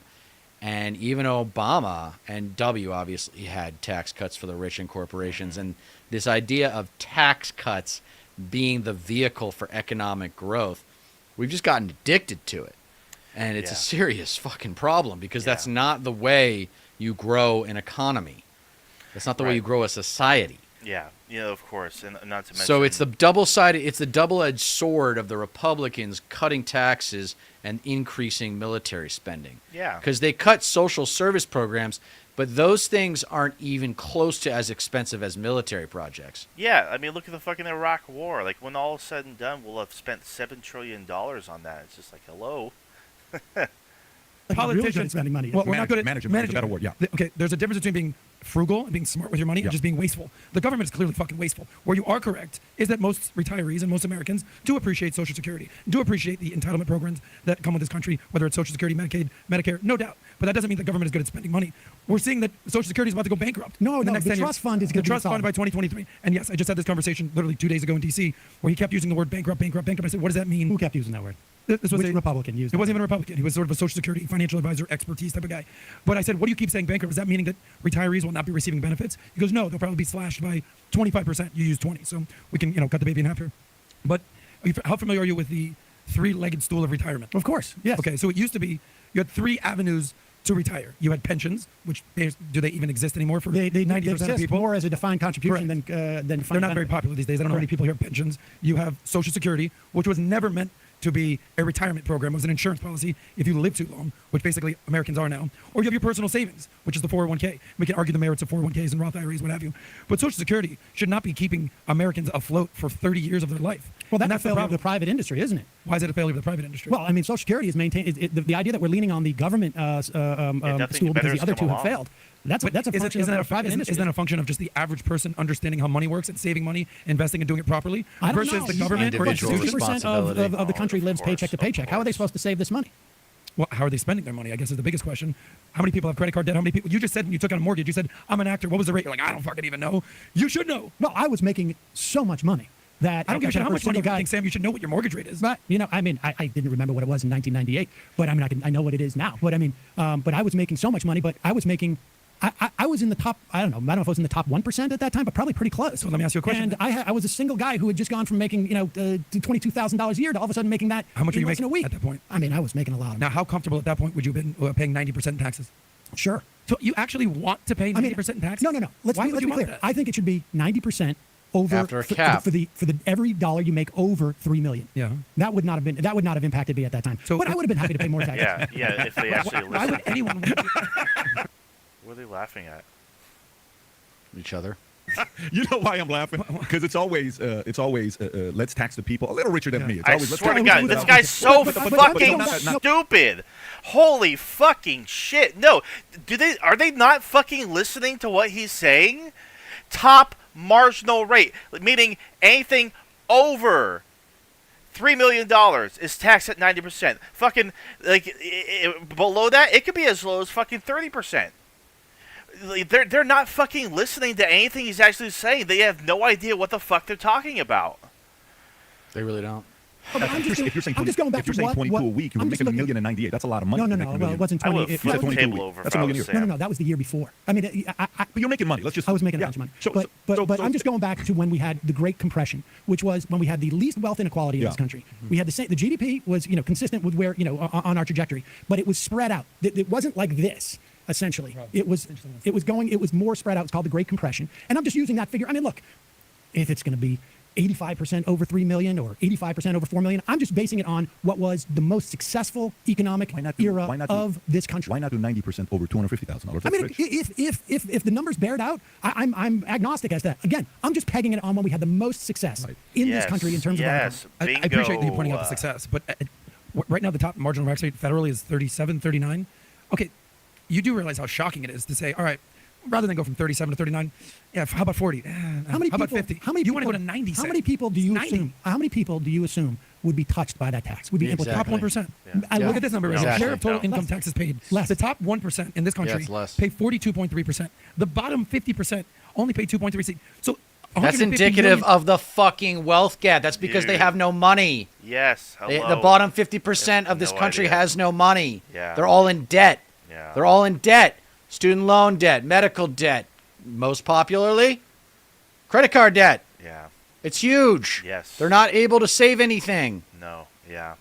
people are paying nothing in taxes. Right. And you want to keep the 1% paying more and more. I think it's actually even less than 1%, to be honest with you. I think we're talking about 0.05%. Sure, but Let's tax them even more. Yes. Oh, I specifically want to make it illegal to be almost as wealthy as you. Not quite, but a little bit more. Like, I want to make it not illegal. You're not going to go to jail. So nobody can be no billionaires. No billionaires in America. Absolutely. Sam, that's- 100%. Why? Why? Don't you want America I'll to give be you- known for greatness, for innovation, for capitalism? For, It's for a all the fucking businesses? religion, dude.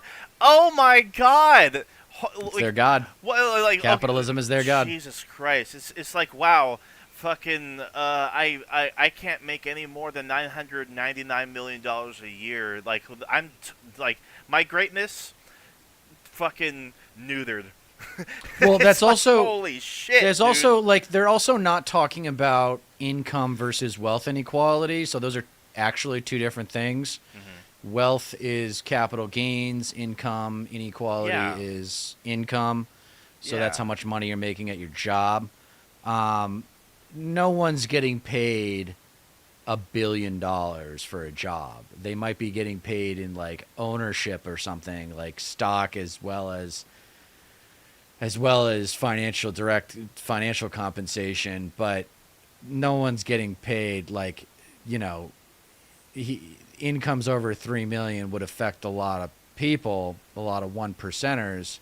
But if you were to say there's no, it would be hard. My point is, it would be hard to prevent billionaires from happening because you kind of do have a right to invest in whatever you want. Yeah.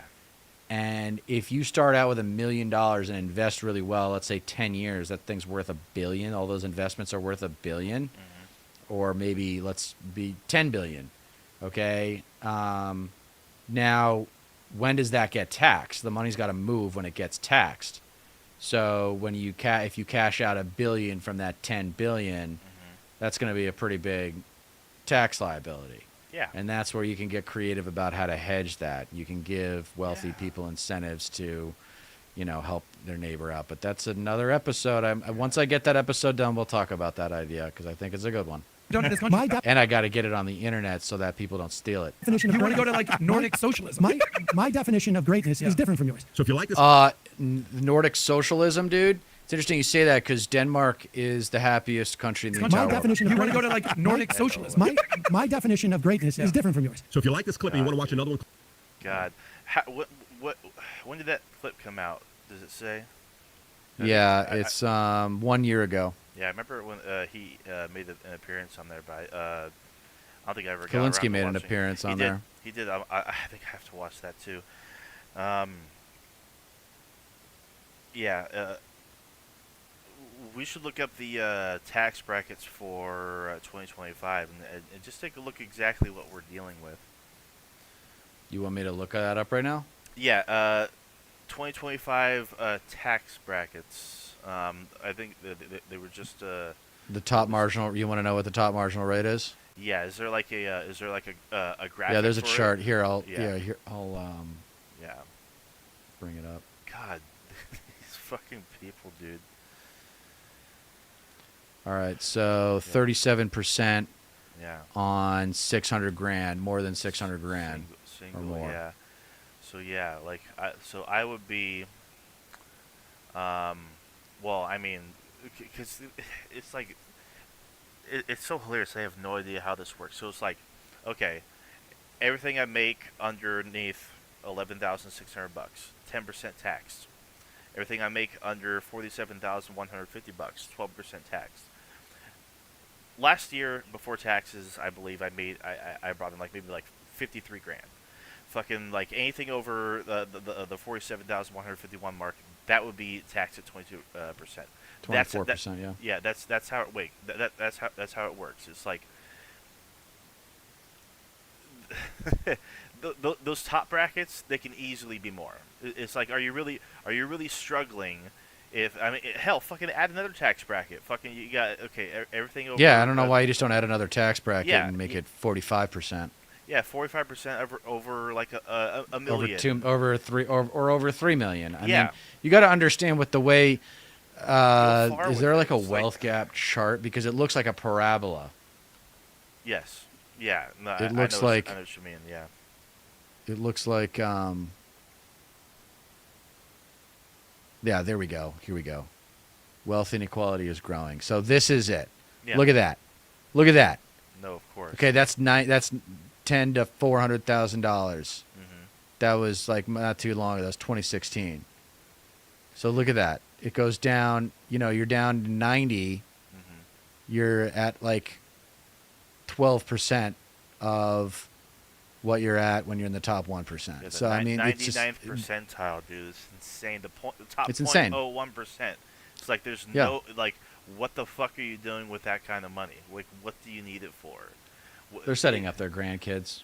They're putting everybody through private school. They just at some point it's not even about how much you need or how much you want. It's a game, and that's the scorecard. That's it. That's really all it fucking comes down to. It's like, oh, line go up, number go up, happy brain chemicals, fucking Right. happy brain chemicals. You're just stimming at that point. Stemming. Stimming, yeah. Nice. Disgusting system, dude.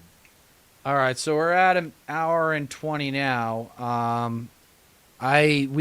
Let's give this a chance. I want to see. This is the Pod Save America thing, and I want to hear. I don't want to listen to the whole thing, obviously, but let me see. Complete expectations on Trump's side, but it really took us into the hours of polls closing for us to know for sure that things were not tightening. They were tight, but they weren't tightening in the direction we needed them to be. And is that just because Trump's turnout was so high? Well, honestly, I think I think it's a little bit mixed. I mean, we saw certainly Trump turnout high in early vote. We really believe that to be mode shifting. I have listened to this whole thing, and I was keeping an ear out for 7 million fewer votes, and I didn't hear it. At no point does she say that Kamala got 7 million fewer votes than Biden did in 2020, a 9% drop. And It's actually 8.5%, but still, Jesus Christ. that's what I think it was. I think we also saw turnout was as expected in rural areas. Like we didn't see anything that said, like maybe we saw in 16 or even in 20 that he had more turnout than we had anticipated. And our analytics really was quite close, much closer than it had been in 20 and in 16. But I do think we saw some lighter turnout in some of the areas we had hoped, but difference of a point here or there, which obviously in a close race makes a huge difference. And then I think we saw a little bit of a drop in support in a few areas for us. So that ultimately, I think, is why we weren't able to close the gap. It wasn't so much that what we were seeing in the battlegrounds was out of expectation or that he had some hidden. Quentin, you were there when that switch happened. How were you able? There was a 1 month period between the debate and when the president actually dropped out. Obviously, it seemed like a dropping out could be a possibility. Were you able to do any thinking or planning in that 1 month period about what a race with the vice president looked like, or did you have to sort of start cold on that first day, the moment you got the call or the statement went out? I mean, we started cold. There was no planning involved in any other candidates. I mean, we were honestly in crisis management mode of keeping President Biden in the race. So, he took his sweet time making that decision, and at no point did they think, hey, maybe we should put some notes together about how we're going to bring Kamala to the world, or maybe do an open convention. It shows you the level of dysfunction within the Democratic Party that this was how they handled this situation. Yeah, and this was I remember this point I was going to bring up earlier. Like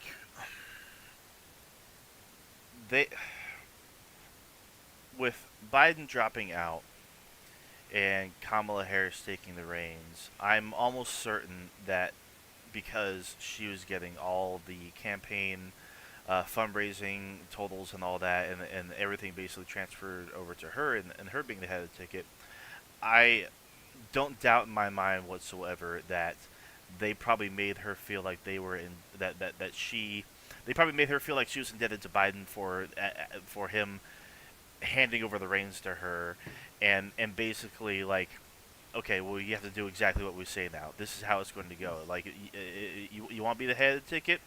Biden gave you the endorsement. Yeah. This is how it's going to be. Oh. Yeah. Kamala was in way over her head Oh, yeah. with this shit. Kamala was not ready for prime time. convincing, Democratic allies that he could still do this. And one of the things was trying to keep the president out on the road as much. We were still doing everything we could from a campaign, and he made the decision that he did not want to continue on. And he pulled some of the senior leadership together and said that he was going to be with the vice president. It also wasn't anything that our team took for granted to just say, okay, she is the nominee. We knew that there was still a situation where we had to shore up delegates, and that's where we started from. And then after that point, that is when we began to say, okay, how can we define her? Also, Trump's favorability numbers were creeping up, as Pluff said, and we had to do something about that as well. And so it was a lot of walking and chewing gum at the same time, but there really was no sort of contingency planning to turn the race over to her right after that debate or at any point until President Biden definitive. In a very, very tough political environment, incumbent president, very low approval ratings, as Pluff mentioned, wrong track, right track, approval of the economy, all very challenging. Also, in at least the public polling, huge desire for change, right? Frustration with the status quo. Not just that's here in the United States, we've seen that across the world since COVID. Challenging place to be if you were the vice president to the unpopular incumbent president. Felt like much of the convention, as Stephanie mentioned, was trying to make her a change candidate, talk about turning the page. So can you talk a little about how you tried to do that and whether you think she could or should have done more to distance herself from President Biden? Something that I think, as evidenced by the answer on The View, she was at least personally uncomfortable with. Well, yeah, I mean, look, first of all, I think people, when they vote for president, want to vote about the future. And they saw in the vice president someone they didn't know a lot about a background. So, who she was, what she stood for, what she did as vice president. So in every step of what we were trying to do, we had to tell a pretty robust story in one ad or... And here's the thing about progressive Democrats, because you clearly have no idea how your base thinks. We don't care what the leader looks like, sounds like, or acts like. We care what the ideas are. We care what the policy proposals are. What are the solutions? And then after that, we care about their ability to deliver. Now, that might have something to do with the relationship to the American public, but that is not the basis, or should not have been the basis, for Kamala's campaign. It should have been all ideas and all proposals. And they just kept making it about her goddamn personality. One policy rollout or one event that you don't often have to do because of the time we were in. But I do think that we really focused from the get-go on how she was different than everyone else, different than Joe Biden, different than Donald Trump. And at the end of the day, the choice was her versus Donald Trump. And at the same time, she was very clear that she was a new generation of leadership, but it wasn't just like a statement. It was, here's what I need to focus on.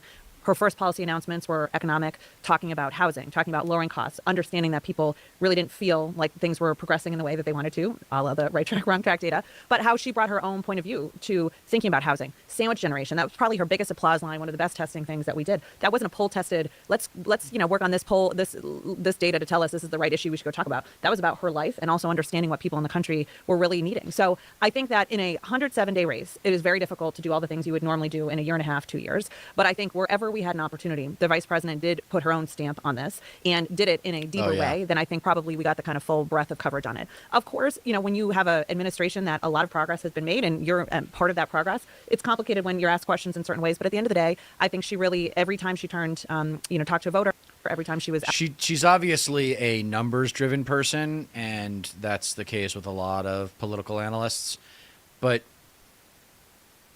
if she knew the right track, wrong track numbers, why would it not be obvious to distance yourself from the incumbent? Yeah. If if a vast majority of the country thinks that the country's on the wrong track, then don't you want to make it known that you're going to be changing the direction at least a little bit? Or at least and she was on The View and didn't say that she'd change anything. Yeah. I mean, come on. It shows you how thoughtless she is. Joe Biden was deeply unpopular. Like, his approval rating was just falling off the cliff. Like, it never. I think he was north of 50% once, if he was ever. At the very beginning of his the term, checks. Yeah, with the checks that went out. Yeah. Out on the stump, she really leaned into her own vision. But the headwinds were tough. I will also, though, add, of course, we lost. So I'm not here to say that didn't happen. We would much rather not have that happen. But where she campaigned, we did way better than the rest of the country. And Donald Trump did worse, to the point that you were just talking about with Pluff. The idea that people have just a well-constructed, already baked-in idea about Trump and they don't need to learn anymore is just complete fallacy. I mean, his numbers are stronger today than they have ever been. Yeah. And that was critical for us. And we also believe this race was not just about Kamala Harris. It was Kamala Harris versus Donald Trump. And we had to set that choice and that frame up. And I think that we were able to, anywhere we campaigned in all 7 of these states, where Donald Trump, by the way, campaigned too. He did worse and we did better. And we did make real progress against these national headwinds. If in every other state but the battlegrounds, there was a negative 8-point, the incumbent killer. Quentin, in the post-election analysis, there's been a ton of focus on the very ubiquitous trans ad that the Trump campaign spent tens of millions of dollars on. There have been sort of 2 strains of thought. This one, the sense that I don't care about this. Her position and the Democratic Party position on trans-related issues went into it. But again, it wasn't something that we missed. It's just all of our testing told us that the approach that we were taking of her being more positive and talking about the economy and what she would do was a better tactic. Not to be... God, man. Where are your instincts, man? Where are your... Oh, we tested it. We tested this and we tested that. So the tests must tell us what to do. We are slaves to the tests. Right. Sort of overly nerdy about it, but that 7% is total money spent, not number of ads run. Like, So it's higher than that for the ads run because it was candidate side ads, right? Yeah. Hold on, let me But get I mean, to probably another like, section. Well, we did. I mean, I would just add, we did respond. What our testing showed, and look, there's no easy answers to this. Of course. But we looked at this a lot, and we, and she never got directly asked about it, but was, obviously something we looked at in responding there. But we did respond for the people that were getting this on digital, and we did a ton more digital than the other side did. But we definitely threw out ads to make sure anyone that was Visit auraframes.com and get a ton of money very quickly. You made huge investments in linear television. You made largest investment ever in digital. You did a huge field operation. In the post-election analysis, there has been, even from some folks, anonymously at least inside the campaign, some critique of some of the spending decisions around things like the set for Call Her Daddy, this, renting the Sphere, that sort of stuff. Can you talk a little bit? I'd love to hear you respond to those criticisms, and then maybe give, just want to get clarity on the point, is that when you think when you guys have done all the books, that whether the DNC will be in debt at the end of this race? So, first of all, I think it was an extraordinary testament to the vice president to have the kind of grassroots support that she had, and built on the foundation of the list and the support that President Biden had and had built and we cultivated over years. We had some unique things that we had to do in this race. Sort of identified who sort of the voters were who moved at the end. How do you feel about the utility of some of that earned media stuff? Yeah. Is it now feel a little bit like we're just sort of talking to our own people all the time? Yeah. And not even in terms of who the targets were, the persuadable voters, which were largely young men, They're not watching the evening news. They're not watching cable. They definitely do not watch 60 Minutes. Then why didn't she go on so Rogan? older voters, maybe that's why Vice President did a little bit better. She for talks senior about why citizens. they didn't go on Rogan. It was they give me some scheduling look, bullshit. our background is doing lots of earned media through the course of our careers. Does it help in where we stand now? If you're a candidate with a limited amount of time to get your voice out there and define yourself, you kind of have to do everything. But did it? I would bet anything that she didn't go on Rogan because her team was like, no, you're not cut for this. You're not built for that. They probably didn't explicitly say that. They probably just gave her some fucking runaround and just like, oh, like Joe Rogan, like independent media, like who actually cares and whatnot. It's just like lowbrow or whatever. But yeah. they also weren't playing to that demographic. They lost young men because they didn't play to them. Yeah. They didn't meet them where they were, so to speak. Everyone keeps saying that. Turns out that would have made a gigantic difference if they actually did, or at least tried. In getting shit for not doing enough earned media, but getting questions that we knew voters weren't going to care about. And their myopic mindset on certain issues was not what the race was going to be about. So at a certain point, we had to decide, is this helping us or hurting us? What did you decide? You can say it. I would say, I mean, look, I am not media hater by any measure, and I think that, we women don't get far in life talking about double standards, so that's not the point. But I do think a narrative, 107 days, 2 weeks fucked up because of a hurricane, 2 weeks talking about how she didn't do interviews, which, she was doing plenty, but we were doing in our own way. We had to, be the nominee, had to find a running mate and do a rollout. I mean, there was all these things that you kind of want to factor in. But real people heard in some way that we were not going to have interviews, which was both not true and also so counter to any kind of standard that was put on Trump that I think that was a problem. And then on top of that, we would do an interview, and to Stephanie's point, the questions were small and processy and about dumb. They were not informing a voter who was trying to listen. You say you're not like a media hater. Why? Why not? They were they were harping away at Kamala Harris not doing interviews and whatnot, and not enough on Trump, who is basically in the exact same position, refusing to do fucking interviews or appearances, didn't go on 60 Minutes or whatever the fuck. Well, you have to remember too that when you They say care more- media, it's a problematic term. I mean, there's a lot of different kinds of media, and when she says she's not a media hater, I can't help but think she's talking about MSDNC. No, yeah. She's talking about Morning That's Joe, exactly giving what them I'm props saying. for such a job well done. Yeah. It's like those are like the biggest apparatuses, and so it's like, of course they're going to try to fucking cater to them and play them up and whatnot, and not drag them for like even if their coverage of the Harris campaign is less than adequate, is even like remotely hostile and whatnot, because they value their exposure on those networks more than they do their integrity. All right, let's go to another thing. The core of our campaign was an economic contrast in these battleground states, but it was an important element of it. Quinn, can you talk a little bit about, at the end, there was a, I'd be curious in your data, what percent of people in the last week were undecided or movable, and sort of who those voters were. And I know that a lot of folks in the campaign said that, in that last week where it seemed like the vice president, was clearly closing very strongly, and Trump was seemed to be imploding everywhere. Were the last voters moving in your direction? There just wasn't enough time, or did Trump, win those late deciders? I mean, it's hard. Look, he won the election, so it's hard to say that they broke our way. But look, we saw a shrinking pool of undecided voters all the way until the end. And as Jim mentioned, Republicans were turning out early to vote.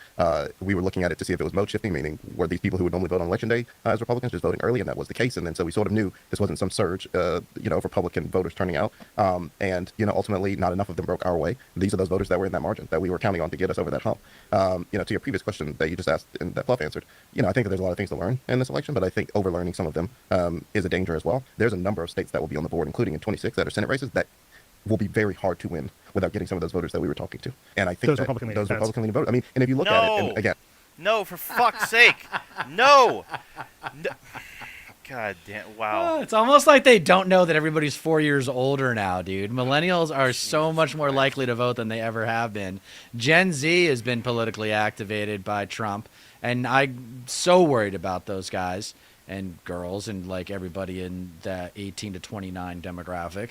Yeah. It's disconcerting. And But this it's probably like, sounds, I hope it those doesn't sound aren't- offensive to the and, people like, listening, that's the because it's thing, really too. not. But Those aren't Republicans. They're new voters. Like, you have no idea Right. Whether or not they're The they're participation. going to go. Yeah, it's all about turnout. Yeah. No, they exactly. overthought it. They overthought it. They thought they needed to go the more circuitous route, and they fucked up. Now, he just said this doesn't sound offensive, so here we go. Let's see what he has to say. if you look at 22 and you look at 20, that's how Democrats won these races. I mean, 9% of Republican voters voted for Raphael Warnock in Georgia in 2022. And you managed this race. Yeah, and there is no Democratic majority without the state of Georgia. And so when you're looking at some of What these about states, new voters? North Carolina, Sherry Beasley What almost about got there in young 2022. She didn't, but voters?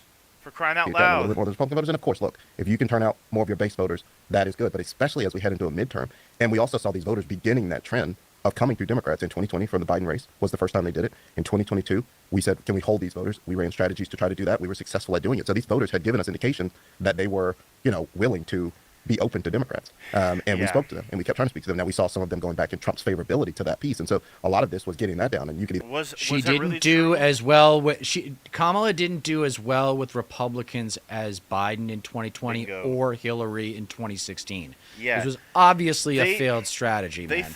They think. Sorry, not to be racist or sexist, but conservatives are more likely to be racist and more likely to be sexist. Yeah. So you don't think he that thinks, you think it's funny because he thinks that only the Democratic Party moniker matters. Yeah. He's like, oh well, they were willing to vote for Biden and they were willing to vote for Hillary and they were willing to vote for, but Kamala, dude, are they willing to vote for Kamala?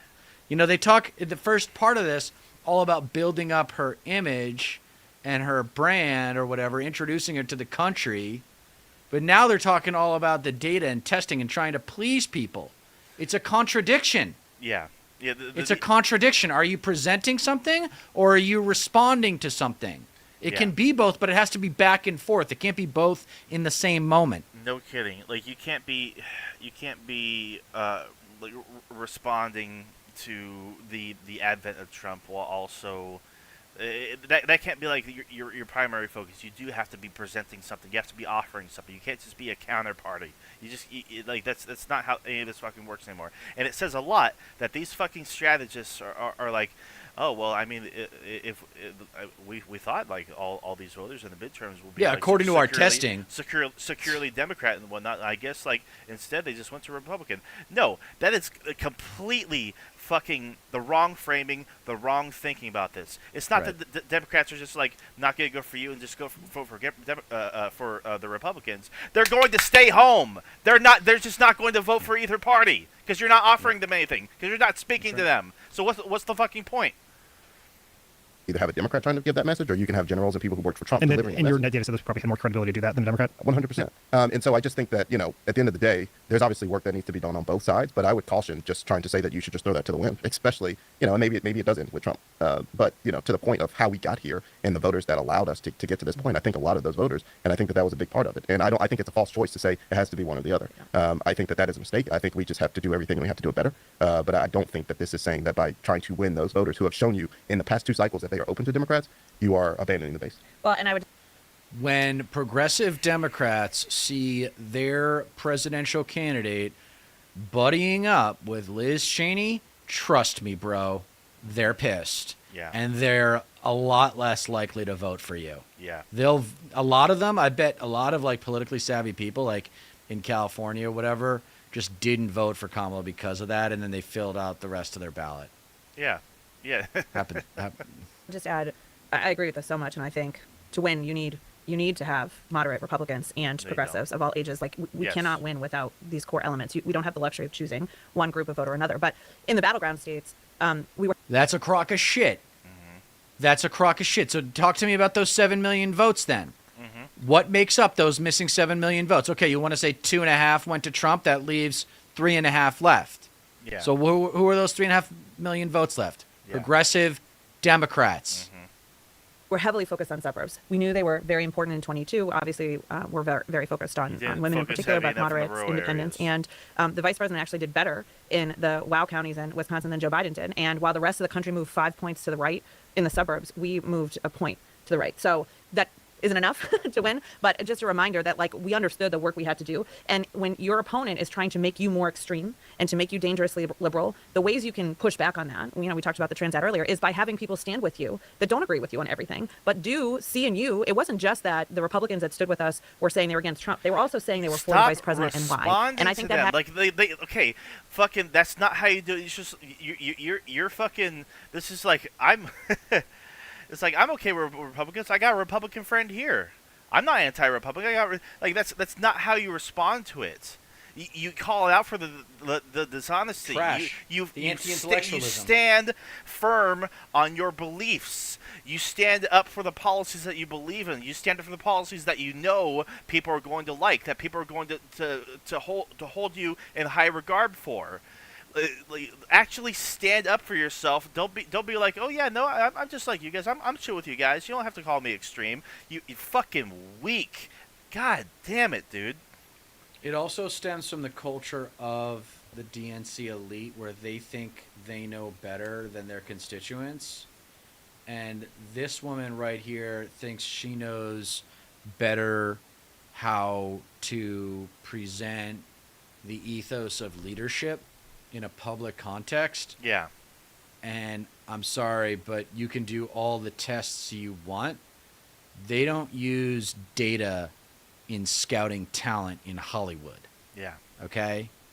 When you see someone, you should be able to tell whether or not they're charismatic. You should be able to tell what they need to work on if they're an incomplete candidate. Obviously, Kamala's big miss, not knowing the data. Not knowing the facts, not knowing, having like a laundry list of ideas. Okay, fine. You're going to have all these policy proposals. Like, let's hear them in a bite-sized way. Yeah. She never did that. They act you're like we were talking about policies. Like, well, not early enough. Yeah. Because that's what progressive Democrats come out for. Do you know your base? And the answer is no, dude. No, that's why we close. on this show, we can get trapped into like trying to over intellectualize these things. But at the end of the day, just when in doubt, don't give your intellectual opposition that much credit. No. Unless you know them really well, judge it based on their actions and assume they have organizational dysfunction. Yeah, not to mention these strategists, they're never going to make an appearance on a platform, on a show, on a podcast that's going to be confrontational with them. Like, right. Like even remotely is not going to be, as like pressing on them about. This is Obama guy. This guy is an Obama guy. Yeah, it's like Pfeiffer. Look, they're going to be like they're just going to run down like everything that they did as a campaign, like. Which ultimately amounts to, oh well, we tried our best and like we just didn't. It's like they're not going to be pressed on like difficult enough questions and whatnot, and just like their strategies themselves are not going to be criticized or scrutinized or looked under a microscope. It's so frustrating. Had real impact. Not enough, but it definitely was an important calculus to the broader framing that Trump was trying to drive people to us, and to also just by having these folks stand with us at the volume that they were standing for any reason they were with us. It wasn't just about democracy. It wasn't just about January 6th. That really showed to people who didn't know her that well that if those Republicans would stand with her, well, she couldn't be so extreme and dangerously liberal as Trump was trying to frame, because these folks wouldn't be with her, as a baseline. It's always worth reminding. She was not ever really labeled as dangerously liberal, and it's like they're afraid. Yeah. Like, oh no, she might come across as too woke. I mean, they're cowards. They're cowards. They're cowards. It takes so much more toughness to say you fucked up. Yeah. Take the loss like a fucking grown woman. Yes. Like, I'm sorry, it's not sexist to say that because you're acting like a fucking child right now. Yeah. Excuses are like assholes, man. I think was complicated. Stephanie, it felt like one of the driving forces of this campaign was that there was a segment of voters, primarily young men, who were simply seemed almost impossible to reach with the traditional tools that Democrats have. Linear TV to some extent, certainly earned media, as you mentioned. It appears that Trump had some ability to reach them. And, there is an argument I very much buy, which is the difference between the national and the battleground states was because you guys were in the battleground states campaigning. But there's also an alarming version of that, which is where we are not spending $1 billion in field and TV, the country is moving farther to the right because organically some groups of voters are getting right-leaning messaging or anti-democratic messaging. Just what did you guys sort of see about that group of voters who are hard to reach? And any thoughts you have yet, and I would not blame you for not having them yet, about how we can reach those folks going forward? Well, I would say a couple of things. Like you said, this race was, a little different than most anything else. Trump is a different kind of candidate. We had a Democratic candidate get in 107 days out, part of an administration Just answer the coming out of fucking COVID, question. inflation, et cetera. Trump never stopped. Trump, obviously it's important to him that he portray this very masculine, strong figure. And so how does that show up for people? It shows up at UFC fights. It shows up with Dana White speaking at the convention. It shows up with the kind of podcast that he's doing. It shows up in his rhetoric. And he's constantly picking a fight and showing that he's going to take something on. I'm not saying we mimic that. We don't want to mimic that. But we have to pay attention to why people find that appealing. And his use of TikTok and specifically reaching those younger men. I can't tell you how many friends of mine or nieces and nephews would say to me, do you know I'm getting these things from Trump all the time on TikTok? And they're not political people. They weren't signing up for that stuff, but Trump was reaching them. Yeah, what'd you So do there's- about there is that? a- Did you get on TikTok? I mean, one of these things that about like her not doing interviews, if she had filled the void early on in the campaign with like a daily video on an issue, like, hey, let's talk Directly about talking to urban. voters. Here are my thoughts on urban poverty. Here are my thoughts on immigration. Here's what I really want to do with immigration, because we all know that was a political ploy to outsmart, Mike Johnson. But It would you know, have she- made a world of difference if they actually got on every creative platform they can. communication, man. Yes. Creative Yes. communication. That's what we got. That's what we need to do. Yeah. And a lot for us to learn. and bringing in some fucking competitors, both as candidates and as consultants. Give me competitors. That. But I will also say a lot of that was very specific to that candidate, in his messaging and why that was. I can't listen to this, bitch. Why people Hold were on. open to that There's one messaging. more section, I think. We can go really deep into why, and we can go into a conversation on people not thinking gonna, that Democrats are squishy. Yet still gotten incredibly high turnout. You guys invested a ton of a traditional field organization, and yet still gotten incredibly high turnout. You guys invested a ton of money and time in the field, particularly in this election. Is there, and that obviously bore fruit, so I'm not suggesting it didn't, but is there anything you take from this that makes you question how we have traditionally done field in the Democratic Party in terms of efficiency or efficacy? Well, I know this is a loaded question for you. yeah.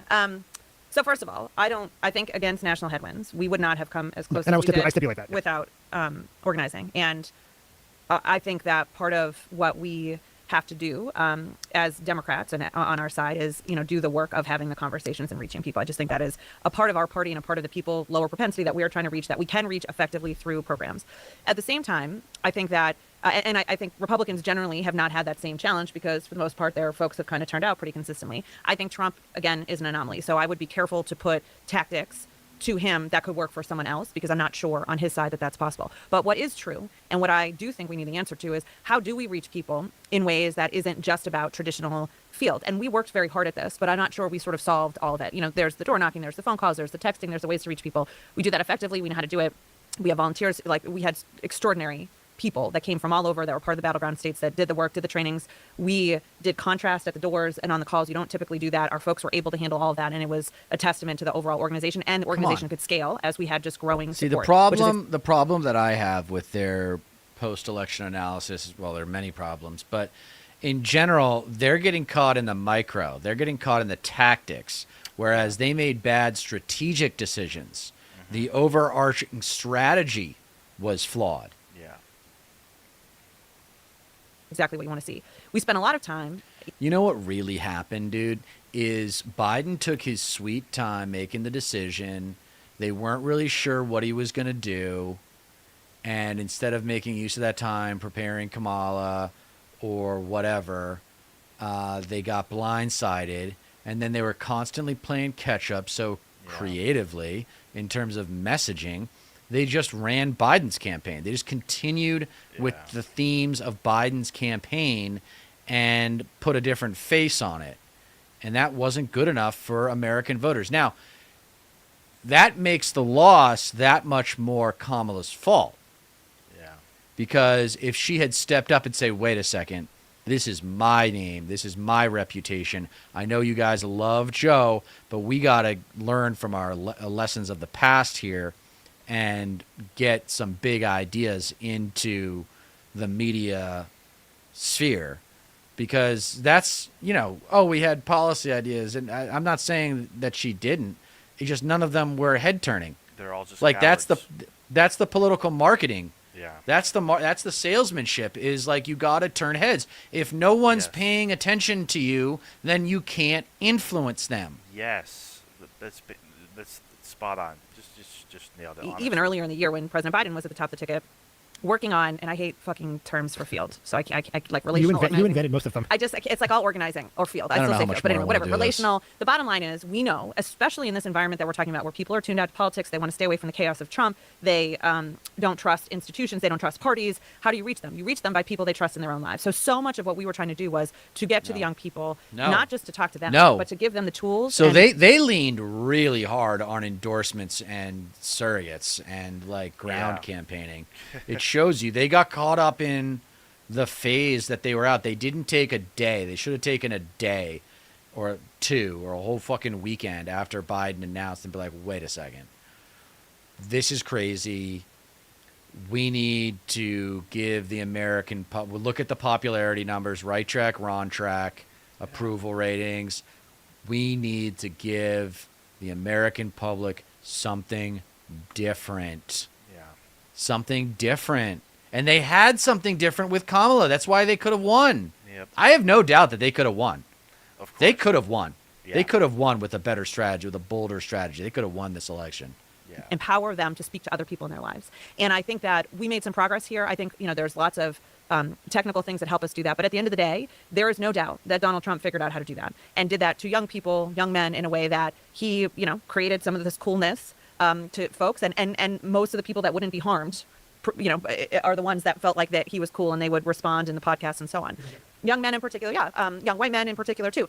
But this isn't to say this is all just about young white men. From how you reach people, I actually think, we worked a lot on sharing content. We worked on trying to talk not just to our own people, right, which is one of the problems and the limitations of platforms, that you're just speaking to the chorus. It's part of the challenge. How do we try to get people to then be inspired to speak to people in their own lives and to do it in a way that is not political and not partisan? And I think we had some hits and misses, but we've got to solve this, because you cannot put enough money into social media and digital advertising and paid programming to have the impact that organic reach has when people are empowered to speak in their own lives and are willing to take that on. And we saw that, and we saw our people do it. It just wasn't getting far enough, and it wasn't actually infiltrating at the level that we've been talking about. So there are systemic issues here. There's also just elements that, we just got to figure out from a campaign standpoint. Like, Yeah, the it's trick easy is, to do like, door knocking. okay, It's not, so, door knocking like, is hard, but when you know. ultimately, you're just afraid of being political about things without realizing that pretty much everything is political. Is It's political. Like it's just cowardice. Like, everything's just centered around cowardice. It's not being bold Fear. enough when it comes to any of your tactics. It's like, you want to make a splash. That is the fucking point. You want to differentiate yourself. That is the point. Not fucking coddling up and just like being buddy with Republicans and trying to make it in an effort to like not seem as extreme. Like if you wanted to actually turn heads and get attention and whatnot, and actually reach out to young voters, especially young white voters, you need to be like really freaking bold when it comes to it, and like it's just a failure. It's just cowardice. How to track it and how to be accountable to it. Like, there are structural challenges that we have to work on for sharing content that has as much power as it does doing a door knock. And so there's things that we really tried to implement this time, but I think we still have work to do to understand. And there are groups that do this well. You do not have to just be part of the political campaign environment. We have to pull ideas from everywhere, because at its essence, it is figuring out how you reach someone that doesn't really want to be reached about topics maybe that they don't know that they really want to engage on, and that they retain it and carry it forward to then be willing to take an action. And that really is going to require more community, more inputs from different parts of your life It's also to going ultimately to get people to do that. require Okay, I like have- actual issues, like what, like what exactly were they championed that they think that they can reach like just completely unengaged people on? It's just like I really like to know what they were toying with, what they were looking into as a means of reaching the people that she's talking about. So that entire interview, I encourage people to go listen to it, Pod Save America, because I can't believe it's a really great window into the culture of the DNC. Yep. And in case you didn't just notice, the culture of the DNC is corporate. Yeah. It is very theoretical. Instincts are not celebrated. Yep. It is data-driven to a fault. Big time. There is an absence of creativity. Some might say artistry. Yep. But if I were in that interview, and asking that woman a question, I would say, I know you don't have balls, but where were your balls on this campaign? Right. And No if you kidding. don't like the way I'm talking to you, if you don't like the way I phrase that question, then you don't know dick about communicating with younger men. Oh yeah. Or even millennial or Gen Z women. Like they think that shit's funny. Like I've heard peers of mine that are women say like, where are your balls or something like that to another woman. Like it's funny. Right. I mean, So, at the very least, just like Where are your guts? You can use whatever word you want, but the point is that there was no bold, decisive policy proposals. There was nothing to hang her hat on, Yeah, other than like- I'm not Trump.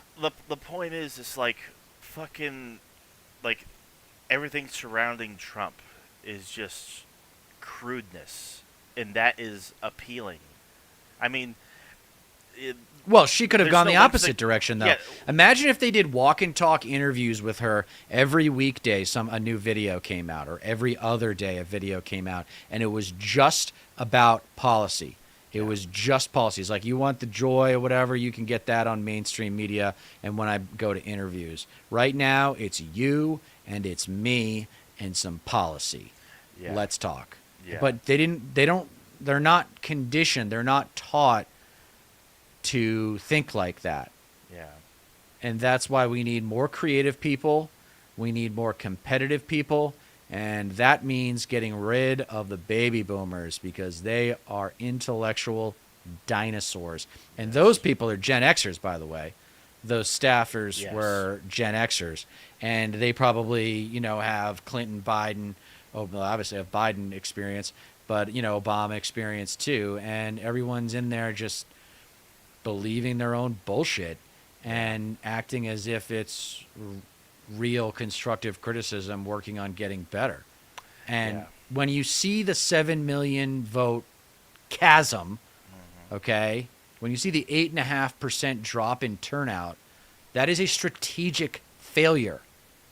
You failed on a big level, not a small level.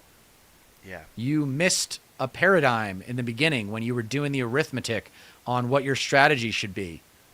You're like, wait a second, is door knocking more important than having a ubiquitous presence on TikTok? Hindsight's Right. 2020. yep, Because now young kids think it's cool to vote. yeah, yeah. And now that means we're going to have to fight them. yeah, That's gonna be much- fun. So much ground to make up, honestly. Yeah, beyond frustrating. All right, man, we're coming up on 2 hours. Do you have anything else you want to say to the people before we say goodbye? Have a great Thanksgiving, and good luck with those problematic family members.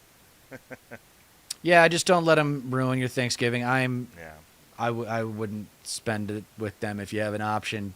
Don't Yeah. spend it with Trump trash. Get stoned and enjoy some football with your fellow lefties. And if they're liberal, tell them to grab their balls and listen to the progressives. Yeah. Because we know better how to win, which is obvious. That is the big lesson. Not only are progressives more interested in structural change than our liberals, but we are also more interested in bigger campaign strategy, in Yes. winning campaign strategy. Our campaign strategies are more competitive. right. All right.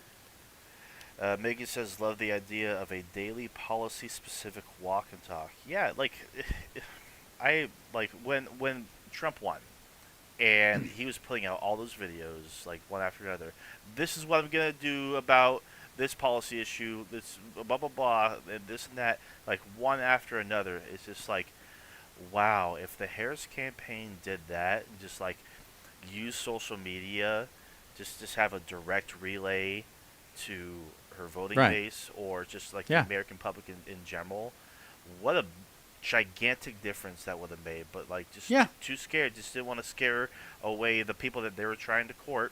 No. Yeah, let's no- get no Liz boldness. Cheney, who voted with Trump 90% of the time. Good idea. Good idea. Yeah. All right, Stat Pat. Yeah. Thanks for your being there tonight. And we are both reminding you all to have a great Thanksgiving And you don't get change in America by asking nicely. Have a good one, y'all.